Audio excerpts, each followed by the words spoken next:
ನಮಸ್ಕಾರ ಸ್ನೇಹಿತರೆ, ನಾನು ನಿಮ್ಮ ರೇಖಾ. ನಿಮ್ಮೆಲ್ಲರಿಗೂ ಪ್ರಿಯಾನಂದಿನಿ ಅಕಾಡೆಮಿಗೆ ಸ್ವಾಗತ. ಇವತ್ತಿನ ಈ ವಿಡಿಯೋದಲ್ಲಿ ನಾವು 6 to 8 paper 2 Karnataka teacher eligibility test.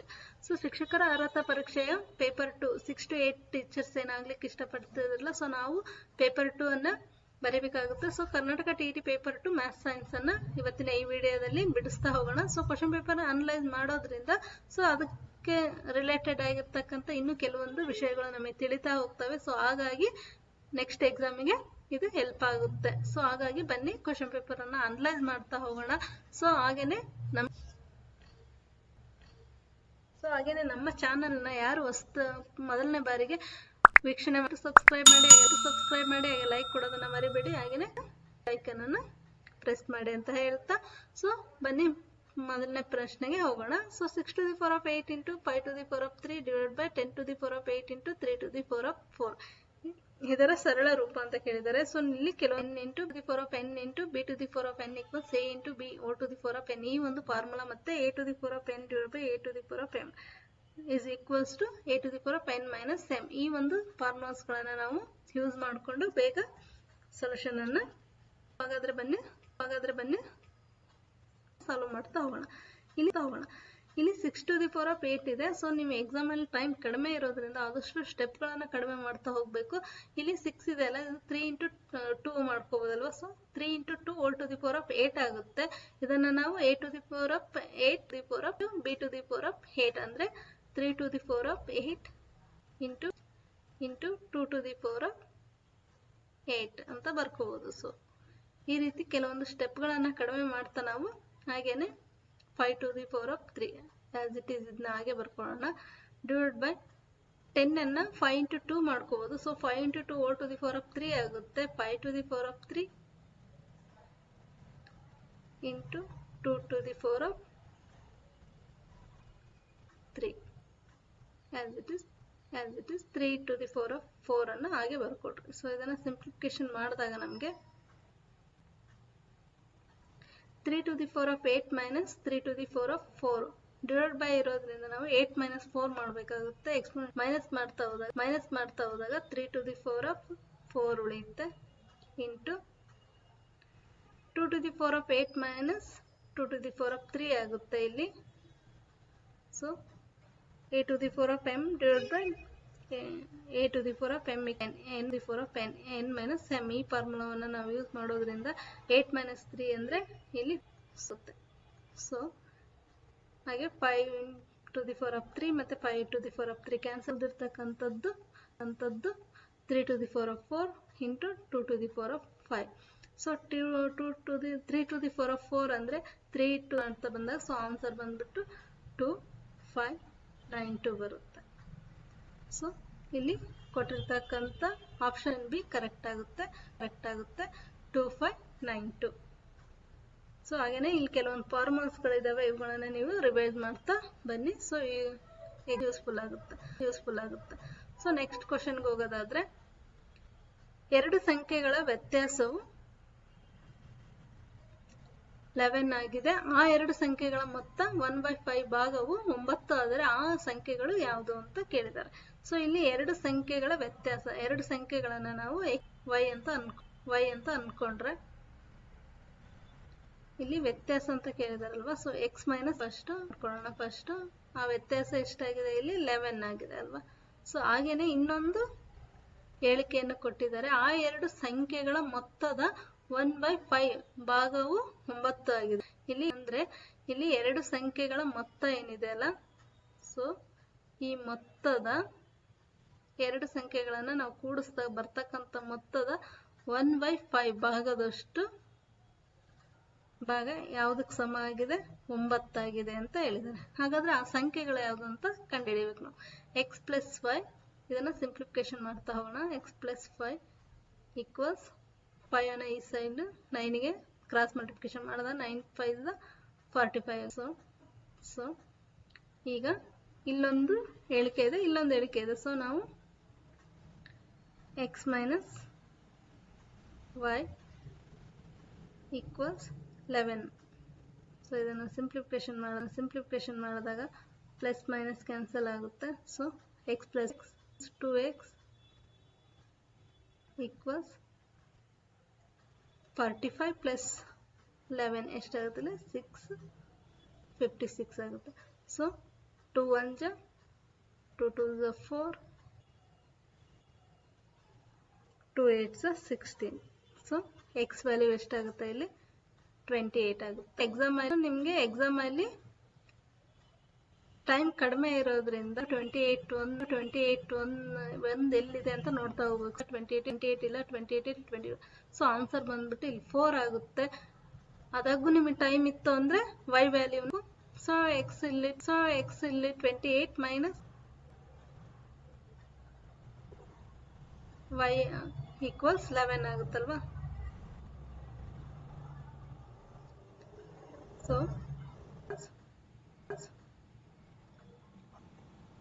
28 minus 11 ಆಗುತ್ತೆ. ಸೊ 28 ಮೈನಸ್ 11 ಅಲ್ಲಿ ಮಾಡಿದಾಗ 28 11 ಅನ್ನ ಮೈನಸ್ ಮಾಡಿದಾಗ 17 ಆಗುತ್ತೆ. So answer will be 28 17. So 17. So answer is option 4. So next ಕ್ವಶನ್ಗೆ ಹೋಗೋದಾದ್ರೆ ಮೂರನೇ ಕ್ವಶನ್ ನೋಡೋದಾದ್ರೆ 93ನೇ ಕ್ವಶನ್. 3ರಿಂದ ಭಾಗವಾಗುವ ಎಲ್ಲ 2 ಅಂಕೆಗಳ ಸಂಖ್ಯೆಗಳ ಮೊತ್ತವನ್ನ ಕೇಳಿದ್ದಾರೆ. ಸೊ 2 ಅಂಕೆಗಳಂದ್ರೆ 11 ಇಂದ ಸ್ಟಾರ್ಟ್ ಆಗುತ್ತೆ. ಸೊ 11 3ರಿಂದ ಭಾಗ ಹೋಗೋದಿಲ್ಲ. So 12 is divisible by 3. ಹಾಗೇನೆ 13 ಡಿವೈಡ್ ಆಗಲ್ಲ, 3ರಿಂದ ಭಾಗ ಆಗ್ಬೇಕು ಆ ಸಂಖ್ಯೆಗಳು. 13 ಆಗಲ್ಲ, 14 ಆಗಲ್ಲ. ಸೊ ನೆಕ್ಸ್ಟ್ 15 ಆಗುತ್ತೆ. ಹಾಗೆ 17 3ರಿಂದ ಭಾಗ ಆಗೋಲ್ಲ, 18 ಕೂಡ 18 ಭಾಗ ಆಗುತ್ತೆ. ಸೊ ಹೀಗೆ ಬರಿತಾ ಹೋದಾಗ 2 ಅಂಕೆಗಳ ಕೊನೆಯ ಪದ ಯಾವ್ದಾಗುತ್ತೆ ಇಲ್ಲಿ 99 ಆಗುತ್ತಲ್ವಾ. ಸೊ 99 3ಯಿಂದ ಡಿವೈಡ್ ಆಗುತ್ತಾ? ಹೌದು, 3ಯಿಂದ ಡಿವೈಡ್ ಆಗುತ್ತೆ. ಹಾಗಾಗಿ ಕೊನೆಯ ಪದ ಯಾವ್ದಾಗುತ್ತೆ 99 ಆಗುತ್ತೆ. ಸೊ ಈ ಒಂದು ಸರಣಿನ ನೋಡ್ತಾ ಇದ್ರೆ ನಮ್ಗೆ ಇದು ಒಂದು ಸಮಾಂತರ ಶ್ರೇಣಿ ಅಂತ ಗೊತ್ತಾಗುತ್ತೆ. ಹೇಗೆ ಅಂದ್ರೆ ಇಲ್ಲಿ 2ನೇ ಪದ ಮೈನಸ್ ಮೊದಲನೇ ಪದ ಮಾಡಿದಾಗ 3 ಬರುತ್ತಲ್ವಾ. ಡಿ ಸಾಮಾನ್ಯ ವ್ಯತ್ಯಾಸ ಇಲ್ಲಿ ಡಿ ಬರುತ್ತೆ. ಹಾಗೇನೆ 3ನೇ ಪದ ಮತ್ತು 2ನೇ ಪದನ ಮೈನಸ್ ಮಾಡಿದಾಗ ನಮ್ಗೆ 3 ಬರುತ್ತೆ. ಸೊ ಸಾಮಾನ್ಯ ವ್ಯತ್ಯಾಸ ಅಂದ್ರೆ ಡಿ ಎಷ್ಟಾಗುತ್ತೆ ಇಲ್ಲಿ 3 ಆಗುತ್ತೆ. ಸೊ ಹಾಗಾಗಿ ಸಾಮಾನ್ಯ ವ್ಯತ್ಯಾಸ ಇರೋದ್ರಿಂದ ಇದನ್ನ ಸಮಾನಾಂತರ ಶ್ರೇಣಿ ಅಂತ ಕರಿಬಹುದು. ಹಾಗೇನೆ ಮೊದಲನೇ ಪದ ಏನಾಗುತ್ತೆ ಇಲ್ಲಿ 12 ಆಗುತ್ತೆ. ಸೊ ಕೊನೆಯ ಪದ ಏನಾಗುತ್ತೆ ಅಂದ್ರೆ TN ಏನಾಗುತ್ತೆ ಇಲ್ಲಿ 99 ಆಗುತ್ತಲ್ವಾ. ಸೊ ಮೊದಲು ನಮ್ಗೆ ಪದಗಳ ಸಂಖ್ಯೆ ಎಷ್ಟು ಅಂತ ಕಂಡುಹಿಡ್ಕೊಂಡಾಗ ನಮ್ಗೆ ಈಸಿಯಾಗಿ ಪದಗಳ ಮೊತ್ತವನ್ನ ಕಂಡುಹಿಡ್ಕೋಬಹುದು ಅಂತ ಗೊತ್ತಾಗುತ್ತೆ. ಸೊ 99 TN ಆಗುತ್ತೆ. ಸೊ ಪದಗಳ ಸಂಖ್ಯೆಯನ್ನ ಕಂಡುಹಿಡಿಬೇಕಾದ್ರೆ formula TN = A + n - 1 D. So ನಾನು ಸಮಾನಾಂತರ ಶ್ರೇಣಿಯ ಬಗ್ಗೆ ಆಲ್ರೆಡಿ ಒಂದು ವಿಡಿಯೋಸ್ ಅನ್ನ ಮಾಡಿದ್ದೀನಿ. ಸೊ ಸಂಪೂರ್ಣವಾಗಿ ಆ ವಿಡಿಯೋನ ಲಿಂಕ್ ಕೊಡ್ತೀನಿ, ನೀವು ನೋಡ್ಬೋದು. ಸಮಾನಾಂತರ ಶ್ರೇಣಿ, ಗುಣೋತ್ತರ ಶ್ರೇಣಿ, ಹಾಗೆ ಋಣಾತ್ಮಕ ಶ್ರೇಣಿ ಬಗ್ಗೆ ಫಾರ್ಮುಲಾಸ್ಗಳ ಬಗ್ಗೆನೇ ನಾನು ವಿಡಿಯೋಸ್ ಮಾಡಿದ್ದೀನಿ. ಸೊ ಆ ವಿಡಿಯೋಗಳನ್ನ ನೀವು ಲಿಂಕ್ ಕೊಡ್ತೀನಿ, ಆ ಲಿಂಕ್ ಅನ್ನ ಬಳಸ್ಕೊಂಡು ನೀವು ನೋಡ್ಬೋದು. So T99. ಸೊ ಪದಗಳ ಸಂಖ್ಯೆಯನ್ನ ಕಂಡುಹಿಡಿಯೋಣ ನಾವು. T99 = ಪದಗಳ ಸಂಖ್ಯೆ ಅಂದ್ರೆ ಇಲ್ಲಿ n ಆಗುತ್ತೆ. A ಅಂದ್ರೆ 12 ಪ್ಲಸ್ n - 1. n ನಮಗೆ ಗೊತ್ತಿಲ್ಲದೆ ಇರೋದ್ರಿಂದ n ಅನ್ನೇ ಕಂಡುಹಿಡಿಯಬೇಕಾಗಿರೋದು. ಸೊ ಆಸ್ ಇಟ್ ಈಸ್ ಹಾಗೆ ಬರ್ಕೊಡ್ರಿ. D is 3. ಸೊ ಇದನ್ನ ಸಿಂಪ್ಲಿಫಿಕೇಶನ್ ಮಾಡ್ತಾ ಹೋದಾಗ 12 ಪ್ಲಸ್ 3n ಮೈನಸ್ 3 ಆಗುತ್ತಲ್ವಾ. So 12 minus 3 is 9 plus 3n ಆಗುತ್ತೆ. ಸೊ 3n equals ಇಲ್ಲಿ n ಪದ ಯಾವುದಾಗಿದೆ ಇಲ್ಲಿ 19 ಆಗಿದೆ ಅಲ್ವಾ. So 99 minus 9. ಸೊ 90 ಆಗುತ್ತೆ. ಸೊ ಎಕ್ಸಾಮಲ್ಲಿ ನೀವು ಆದಷ್ಟು ಸ್ಟೆಪ್ಗಳನ್ನು ಕಡಿಮೆ ಮಾಡ್ತಾ ಹೋದಾಗ ಸೊ ಟೈಮನ್ನು ನಾವು ಸೇವ್ ಮಾಡ್ಬೋದು. ಸೊ 99/3 ಆಗುತ್ತೆ. So 30. 3 3 is 9. So 90/3 is 30. So n ಎಷ್ಟು ಬರುತ್ತೆ ಇಲ್ಲಿ ನಮಗೆ 30 ಬರುತ್ತೆ. ಪದಗಳ ಸಂಖ್ಯೆ ಎಷ್ಟಿದೆ ನಮಗೆ 30 ಇದೆ. ಸೊ ಈ 30 n ಯೂಸ್ ಮಾಡಿಕೊಂಡು ನಾವು ಇಲ್ಲಿ ಕೇಳಿರೋದೇನು ಪದಗಳ ಮೊತ್ತ ಅಂತ ಕೇಳಿದ್ದಾರೆ. ಸೊ ಹಾಗಾಗಿ ಪದಗಳ ಮೊತ್ತವನ್ನ ಕಂಡುಹಿಡಿಯಬೇಕು. ಸೊ ಹಾಗಾದ್ರೆ Sn = n/2 × 2a + n - 1 × d. ಈ ಫಾರ್ಮುಲಾವನ್ನು ಯೂಸ್ ಮಾಡಿಕೊಂಡು ನಾವು ಎಸ್ ಎನ್ ಈಕ್ವಲ್ಸ್ ಎನ್ ಅಂದರೆ 30 ಎನ್ ಎಷ್ಟಿದೆ ಇಲ್ಲಿ 30/2 ಇದೆ ಇಂಟು 2a ಈಸ್ 24 ಆಗುತ್ತೆ 12 ಇಂಟು 2 ಸೊ ಮೊದಲನೇ ಪದ 12 ಇದೆ ಅಲ್ವಾ so 12 into 2 plus n minus 1 n ಎಷ್ಟಿದೆ ಅಲ್ಲಿ 30 ಇದೆ ಸೊ 29 ಆಗುತ್ತೆ ಇಂಟು ಡಿ 3 ಇದೆ ಅಲ್ವಾ okay so 30/2 is 50 into 24 plus so 29 na 3 in the multiply so answer is 1665 so 3ರಿಂದ ಭಾಗವಾಗುವ ಎಲ್ಲ 2 ಅಂಕೆಗಳ ಸಂಖ್ಯೆಗಳ ಮೊತ್ತ ಎಷ್ಟಾಗುತ್ತೆ 1665 ಸೊ ಆಪ್ಷನ್ ಇಸ್ 1 ಸೊ ಇದಿದೆ ಅಲ್ವಾ 1665 so answer will B 1 so next question ಗೆ ಹೋಗೋದಾದ್ರೆ 94th 1k into 1k equals k to k ಆದರೆ ಇಲ್ಲಿ k ನ ಬೆಲೆ ಅಂತ ಕೇಳಿದ್ದಾರೆ ಸೊ ನಾವು ಇಲ್ಲಿ k ಇರೋ ಬೆಲೆ ಹತ್ರ ಇಲ್ಲಿ ಕೊಟ್ಟಿರ್ತಕ್ಕಂಥ ಆಪ್ಷನ್ಸ್ಗಳನ್ನು ಅಸಂಪ್ಷನ್ ಮಾಡ್ತಾ ಹೋಗಬೇಕು ಸೊ ಆಗ ನಮಗೆ ಕೆ ಇರೋ ಜಾಗದಲ್ಲಿ ಅದು ಸೇಮ್ ನಂಬರ್ ಬರ್ತಾ ಇರಬೇಕು ಸೊ ಈ ರೀತಿ ಪ್ರಾಬ್ಲಮ್ಸ್ಗಳನ್ನು ಟ್ರಿಕ್ಕಿ ಕ್ವಶನ್ಸ್ಗಳನ್ನು ಕೊಟ್ಟ ನೀವು ಆಪ್ಷನ್ಸ್ಗಳನ್ನೇ ಅಸಂಪ್ಷನ್ ಮಾಡ್ತಾ ಹೋಗಬೇಕು ಸೊ ಹಾಗಾದ್ರೆ ಮಾತ್ರ ನಾವು ಬೇಗ ಆನ್ಸರನ್ನು ಕಂಡುಹಿಡಿಬೋದು ಸೊ ಇಲ್ಲಿ ನೋಡೋದಕ್ಕೆ ಗೊತ್ತಾಗುತ್ತೆ ನಮಗೆ 1k ಸೊ ಇಲ್ಲಿ ಆಪ್ಷನ್ಗಳನ್ನು ನಾವು ಆ್ಯಡ್ ಮಾಡ್ತಾ ಹೋಗೋಣ ಸೊ 1 into 1 ಫಸ್ಟ್ ಆಪ್ಷನ್ 1 ಇದೆ ಸೊ 1 ಆ್ಯಡ್ ಅಸಮ್ ಮಾಡ್ತಾ ಹೋಗೋಣ ಸೊ 1 ಈಕ್ವಲ್ಸ್ 11 into 11 127 ಅಲ್ವಾ ಸೊ ಇಲ್ಲಿ ಕೆ ವ್ಯಾಲ್ಯೂ ಎಷ್ಟಾಗುತ್ತೆ ಇಲ್ಲಿ ನಮಗೆ 1 ಆಗುತ್ತೆ ಸೊ ಕೆ ವ್ಯಾಲ್ಯೂ 1 ನಾವು ಫಿಲಪ್ ಮಾಡ್ತಾ ಹೋದಾಗ ಆಪ್ಷನ್ 1 ಕರೆಕ್ಟ್ ಆಗುತ್ತೆ ಹಾಗೆ ಆಪ್ಷನ್ 2 ನಾವು ಜಸ್ಟ್ ಅಸಂಪ್ಷನ್ ಮಾಡ್ತಾ ಹೋದಾಗ ಎಷ್ಟು ಬರುತ್ತೆ ಅಂತ ನೋಡೋಣ ಕೆ ಈಕ್ವಲ್ಸ್ 2 ಈಕ್ವಲ್ಸ್ 12 into 12 144 ಅಲ್ವಾ ಸೊ ಇದು ಇಲ್ಲಿ ನಮಗೆ ಕೊಟ್ಟಿರ್ತಕ್ಕಂಥ ಇಕ್ವೇಶನ್ ಏನು ಕೆ ಟು ಕೆ ಅಂದರೆ ನೀವು ಕೆ ವ್ಯಾಲ್ಯೂ ಏನನ್ನು ಫಿಲಪ್ ಮಾಡ್ತೀರೋ ಅದೇ ಇಲ್ಲಿ ಕೆ ಟು ಕೆ ಅಂತಾನೆ ಬಂದಿರಬೇಕು ಸೊ ಇದು ಆಪ್ಷನ್ ಆಗಲ್ಲ ಹಾಗೇನೆ 3 ಆಪ್ಷನ್ ಮಾಡಿದ್ರೆ 13 into 13 ಆಗುತ್ತೆ 169 ಅದು ಕೂಡ ಬರಲ್ಲ ಸೊ 4 ನೀವು ಫಿಲಪ್ ಮಾಡಿದ್ರೆ 14 ಸ್ಕ್ವೇರ್ 14 into 14 56 ಆಗುತ್ತೆ ಸೊ ಅದು ಕೂಡ ಬರಲ್ಲ ಸೊ ಆಪ್ಷನ್ ಸೊ ಆನ್ಸರ್ ಬಂದ್ಬಿಟ್ಟು 1 ಆಗುತ್ತೆ ಸೊ ಆಪ್ಷನ್ 1 ಕರೆಕ್ಟ್ ಆನ್ಸರ್ ಆಗುತ್ತೆ ಸೊ ಗೊತ್ತಾಗಿರ್ಬೋದು ಅಂದ್ಕೊಳ್ತೀನಿ ಸೊ ಇದೇ ಪ್ರಾಬ್ಲಮ್ ಬರುತ್ತೆ ಅನ್ನೋಕ್ಕಾಗಲ್ಲ ಬಟ್ ಈ ಥರದ ರಿಲೇಟೆಡ್ ಪ್ರಾಬ್ಲಮ್ಸ್ಗಳನ್ನ ನೀವು ನೋಡ್ತಾ ಹೋದಾಗ ನಿಮಗೆ ಈಸಿ ಆಗುತ್ತೆ ಸೊ ನೆಕ್ಸ್ಟ್ ಕ್ವಶನ್ ನೋಡೋದಾದ್ರೆ n ಎಂಬುದು ಒಂದು ಧನ ಪೂರ್ಣಾಂಕವಾಗಿದ್ದಾಗ 3 to the power of 4n minus 4 to the power of 3n ಎಂಬುದು ಎಲ್ಲ ಸಂದರ್ಭಗಳಲ್ಲಿ ಈ ಕೆಳಗಿನ ಯಾವುದರಿಂದ ಭಾಗವಾಗುತ್ತೆ ಅಂತ ಕೇಳಿದ್ದಾರೆ ಇಲ್ಲಿ ಧನ ಪೂರ್ಣಾಂಕವಾಗಿದ್ದಂಥದ್ದು ನಾವು n ಈಕ್ವಲ್ಸ್ 1 ಇಂದ ಧನ ಪೂರ್ಣಾಂಕ ಸ್ಟಾರ್ಟ್ ಆಗುತ್ತಲ್ವಾ ಸೊ 1 ಅಂತ ನಾವು ಅಸಂಪ್ಷನ್ ಮಾಡ್ತಾ ಹೋದಾಗ 3 to the power of 4 into 1 minus 4 to the power of 3 into 1 n equals 1 ಅನ್ನು ಹಾಕ್ಕೊಳ್ಬೇಕು ನಾವೀಗ ಇಲ್ಲಿ 3 to the power of 4 ಅನ್ನು 3 ಇಲ್ಲಿ 3 ನ 4 ಟೈಮ್ಸ್ ನಾವು ಮಲ್ಟಿಪ್ಲಿಕೇಶನ್ ಮಾಡಿದಾಗ 3 to the power of 4 ನ ವ್ಯಾಲ್ಯೂ ಎಷ್ಟು 81 4 to the power of 3 ನ ವ್ಯಾಲ್ಯೂ ಎಷ್ಟು 64 ಸೊ 81 minus 64 ಮಾಡಿದ್ರೆ 17 ಬರುತ್ತೆ ಸೊ 17 ಅವ್ರು ಕೇಳಿರೋ ಪ್ರಕಾರ ಆನ್ಸರ್ ಏನಾಗುತ್ತೆ ಕ್ವಶನ್ ಬರೋದಾದ್ರೆ ಒಬ್ಬ ಅಂಗಡಿ ವರ್ತಕನು 8 ಟನ್ ಗೋಧಿಯನ್ನು ಖರೀದಿಸಿ ಅದರಲ್ಲಿ 4.7 ಟನ್ ಗೋಧಿಯನ್ನ ಮಾರುತ್ತಾನೆ ಆಗ ಅವನ ಬಳಿ ಇರುವ ಗೋಧಿಯ ಪ್ರಮಾಣವು ಕಿಲೋಗ್ರಾಂಗಳಲ್ಲಿ ಅಂತ ಕೇಳಿದ್ದಾರೆ ಸೊ ಇದನ್ನ ನಾವು ಸಾಲ್ವ್ ಮಾಡ್ತಾ ಹೋದಾಗ ಸೊ 8 ಟನ್ ಗೋಧಿ ಇದೆ ಅದರಲ್ಲಿ ಅವನು 4.7 ಗೋಧಿನ ಮಾರ್ತಾನೆ ಸೊ ಉಳಿದಿರೋದೆಷ್ಟು 3 ಉಳಿಯುತ್ತಲ್ವಾ 3.3 ಟನ್ ಅಷ್ಟು ಗೋಧಿ ಅವನಲ್ಲಿ ಉಳಿಯುತ್ತೆ ಹಾಗಾದ್ರೆ ಇದನ್ನ ಕಿಲೋಗ್ರಾಂಗಳಲ್ಲಿ ಕನ್ವರ್ಟ್ ಮಾಡಿ ಇರೋ ಪ್ರಮಾಣ ಎಷ್ಟು ಅಂತ ಕೇಳಿದ್ದಾರೆ ಇಲ್ಲಿ 1 ಟನ್ ಈಕ್ವಲ್ಸ್ ನಿಮಗೆ ಗೊತ್ತಿರ್ಬೋದು 1000 ಕಿಲೋಗ್ರಾಮ್ ಅಲ್ವಾ. ಸೊ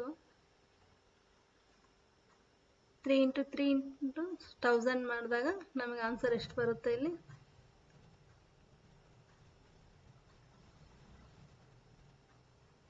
33,000 ಬರುತ್ತೆ. So answer is 3300 kg. So option 2 ಬರುತ್ತೆ.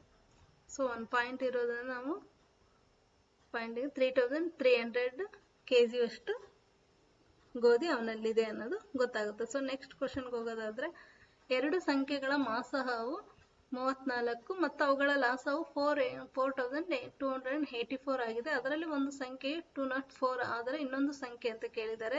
ಸೊ 34 ಮಾಸಹ ಮತ್ತು ಲಾಸಹ ಮಲ್ಟಿಪ್ಲಿಕೇಶನ್ ಮಾಡಬೇಕು. ಸೊ ಇದು ಫಾರ್ಮುಲಾ ಇದೆ ಅಲ್ವಾ, ಮಾಸಹ ಇಂಟು ಲಾಸಹ equals A into B. A ಅಂದರೆ ಮೊದಲನೇ ಪದ, ಇನ್ನೊಂದು ಪದ ಬಿ ಅಂತ. ಸೊ ಎ ಇಲ್ಲಿ ಕೊಟ್ಟಿದ್ದಾರೆ 204, ನಾವು ಎ ಅಂತಾನೆ ಹಾಕೊಳ್ಳೋಣ. ಸೊ ಬಿ ಅನ್ನ ಕಂಡುಹಿಡಿಯಬೇಕಾಗಿರೋದ್ರಿಂದ ಸೊ ಹಾಗೆ ಬರಿತಾ ಹೋಗೋಣ. ಸೊ ಬಿ ಅನ್ನ ಕಂಡುಹಿಡಿಯಬೇಕಾಗಿರೋದ್ರಿಂದ ಸೊ ಈ ಕಡೆ ತಗೊಂಡು 4284 into 34 divided by 204. ಸೊ ಇದನ್ನು ಸಿಂಪ್ಲಿಫಿಕೇಶನ್ ಮಾಡಿದಾಗ ನಮಗೆ ಸರಿ ಇನ್ನೊಂದು ಸಂಖ್ಯೆ 714. ಸೊ ಇನ್ನೊಂದು ಸಂಖ್ಯೆ ಯಾವುದಾಗುತ್ತೆ ಇಲ್ಲಿ 714. So answer will be B. So 714. So next ಕ್ವಶನ್ಗೆ ಹೋಗೋದಾದ್ರೆ, 98.7 whole square minus 1.3 whole square ದ ಬೆಲೆ ಅಂತ ಕೇಳಿದ್ದಾರೆ. ಸೊ ನಾವಿಲ್ಲಿ a minus B, A square minus B square ಈ ಫಾರ್ಮುಲಾವನ್ನ ಯೂಸ್ ಮಾಡಬೇಕಾಗುತ್ತೆ. ಇಲ್ಲಿ ನಾವು ಈ ಫಾರ್ಮುಲಾ ಪ್ರಕಾರ a ಪ್ಲಸ್ ಬಿ 9740 ಆನ್ಸರ್ ಬರುತ್ತೆ. ಸೊ ಆಪ್ಷನ್ ಬಿ ಎಲ್ಲಿದೆ ಅಲ್ವಾ. ಸೊ ಆಪ್ಷನ್ 9980 ಇದೆ. ಸೊ ಹಾಗಾಗಿ ಆಪ್ಷನ್ ಎ ಆಗಲ್ಲ. ಸೊ 974 ಇದೆ. ಸೊ ಇದು ಕೂಡ ಆಪ್ಷನ್ ಆಗಲ್ಲ, ಯಾಕಂದ್ರೆ ನಮ್ಗೆ ಇಲ್ಲಿ 4 ಡಿಜಿಟ್ ಇರೋದ್ರಿಂದ. So answer will B second. 99 ಕ್ವಶನ್ಗೆ ಬರೋದು 3/4 ಪ್ಲಸ್ 5/2 ಡಿವೈಡೆಡ್ ಬೈ 10/4 ಇದರ ಬೆಲೆ ಅಂತ ಕೇಳಿದ್ದಾರೆ. ಸೊ ನಾವು ಮೊದಲು ಇದನ್ನು ಸಿಂಪ್ಲಿಫಿಕೇಶನ್ ಮಾಡಬೇಕಾದ್ರೆ 3/4 ಪ್ಲಸ್ 5/2 ಡಿವೈಡ್ ಬೈ ಆಗಿರೋದ್ರಿಂದ ನಾವು ಇದನ್ನ 10/4 ಇದೆ. ಸೊ ಇಲ್ಲೇ ನಾವು ಸಿಂಪ್ಲಿಫಿಕೇಶನ್ ಮಾಡೋದ್ರಿಂದ 5/2 ಆಗುತ್ತೆ ಅಲ್ವಾ. ಸೊ ಹಾಗೆ ಬರ್ಕೊಡ್ರಿ 4 3 ಪ್ಲಸ್ 5 into 2 10 ಇದನ್ನ 2/5 ಅಂತ ಬರ್ಕೋಬೋದಲ್ವಾ. ಸೊ ಇದ್ ಮೇಲೆ ತೆಗೆದುಕೊಂಡಾಗ ಉಲ್ಟಾ ಆಗುತ್ತೆ, ಅದು 30 divided by 4 into 2 divided by 15 ಆಗುತ್ತಲ್ವಾ. ಸೊ 2 1 2 2 13 divided by 10 ಆಗುತ್ತಲ್ವಾ answer. 5 2 10. So answer will be 13 divided by 10. Option ಅಲ್ಲಿ ಆಪ್ಷನ್ ಡಿ ಅಲ್ಲಿದೆ. So answer will be option D 13 divided by 10. So next ಕ್ವಶನ್ಗೆ ಹೋಗೋದಾದ್ರೆ, 2x minus 3y whole square ಇದರ ವಿಸ್ತೃತ ರೂಪ ಅಂತ ಕೇಳಿದ್ದಾರೆ. ಸೊ ನಮ್ಗಿಲ್ಲಿ a minus B whole square formula ನೆನಪಾದ್ರೆ a square plus B square minus 2ab ಆ ಫಾರ್ಮುಲಾ ಪ್ರಕಾರನೇ ನಾವು ಹಾಕೊಳ್ಳೋದಾದ್ರೆ 2x whole square a square plus B square 3y whole square minus 2 into 2x into 3y 2ab ಅಲ್ವಾ. So ಇದನ್ನ simplification ಮಾಡಿದ್ರೆ 4x square plus ಈ ಕೆಲವೊಂದನ್ನು ಸಿಂಪ್ಲಿಫೈ ಮಾಡ್ಕೊಂತ ಕೂಡಬಾರ್ದು ಸ್ನೇಹಿತರೆ, ನಾವು ಡೈರೆಕ್ಟ್ ಆನ್ಸರ್ಗಳನ್ನು ಹಾಗೆ ನೋಡ್ತಾನೆ ಕಂಡುಹಿಡಿಬೋದು. 3 3 9 9y ಸ್ಕ್ವೇರ್ ಮೈನಸ್ 12xy ಕೆಲವೊಂದು ಸಿಂಪ್ಲಿಫೈ ಮಾಡ್ತಾ ಕೂತಾಗ ನಮಗೆ ಟೈಮ್ ಹೋಗೋದು ಹೇಗೆ ಅಂತಾನೆ ಗೊತ್ತಾಗಲ್ಲ. ಸೊ ನೀವು ಟೈಮನ್ನು ಸಾಲ್ವ್ ಮಾಡಬೇಕಂದ್ರೆ 2 2 is 4, 3 3 is 9. ಸೊ ಆನ್ಸರ್ ನೀವು ನೋಡೋದು ಗೊತ್ತಿಡಿಬೋದು. So option B. ಸೊ ಇದಿಷ್ಟು 10 ಕ್ವಶನ್ ಅನ್ನ ಇವತ್ತು ಬಿಡಿಸಿದ್ದೇನೆ ಸ್ನೇಹಿತರೆ. ನೆಕ್ಸ್ಟ್ ವಿಡಿಯೋದಲ್ಲಿ ಗಣಿತ ವಿಭಾಗದಲ್ಲಿ ಬರ್ತಕ್ಕಂಥ ಬೋಧನಾಶಾಸ್ತ್ರ ಹಾಗೆಯೇ ಸೈನ್ಸ್ ವಿಭಾಗದಲ್ಲಿ ಬರ್ತಕ್ಕಂಥ ಸೈನ್ಸ್ ಕ್ವಶನ್ಸ್ ವಿತ್ ಬೋಧನಾಶಾಸ್ತ್ರದ ಬಗ್ಗೆ ನೋಡ್ತಾ ಹೋಗೋಣ. ಸೊ ಇದಿಷ್ಟು ನಿಮಗೆ TET ಎಕ್ಸಾಮ್ಗೆ ಹೆಲ್ಪ್ ಆಗುತ್ತೆ ಅಂತ ಅನ್ಕೊಂಡಿದ್ದೀನಿ. So thank you so much. Subscribe ಮಾಡಿ ಲೈಕ್ ಮಾಡೋದನ್ನ ಮರಿಬೇಡಿ.